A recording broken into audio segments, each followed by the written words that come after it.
Time slowly counted itself down to Ivy Fowler's visit. Oscar was in high spirits in a way that had never been within his nature, and the reason was obvious.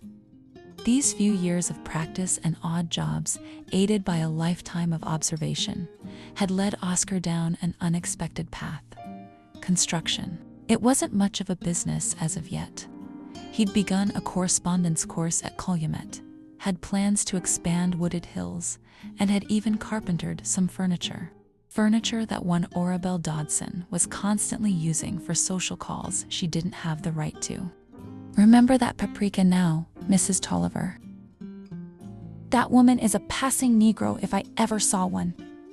What? What are you looking like that for?" "She came by for a recipe. I had to sit her somewhere."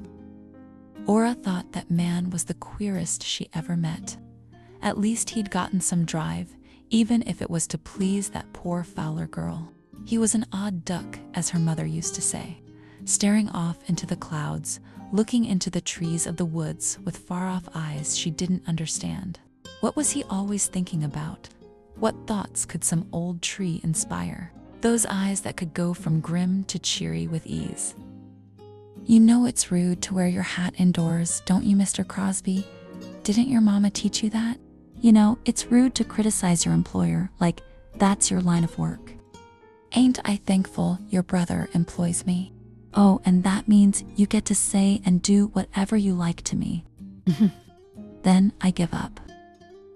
Ora did take a queer pleasure in seeing Oscar eat, and a better pleasure in watching him work, odd duck or no.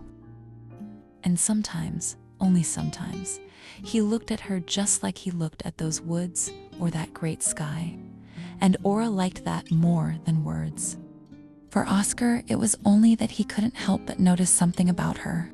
Her delicate, impossibly pretty hands for someone who works so hard. He watched her gentle those fingers over the petal of a rose once. Oscar even watched as Robin made that long way over to Wooded Hills, not for his own company, but to talk with Ora as if she was the woman of wisdom. Then again, she was, in her own rude way.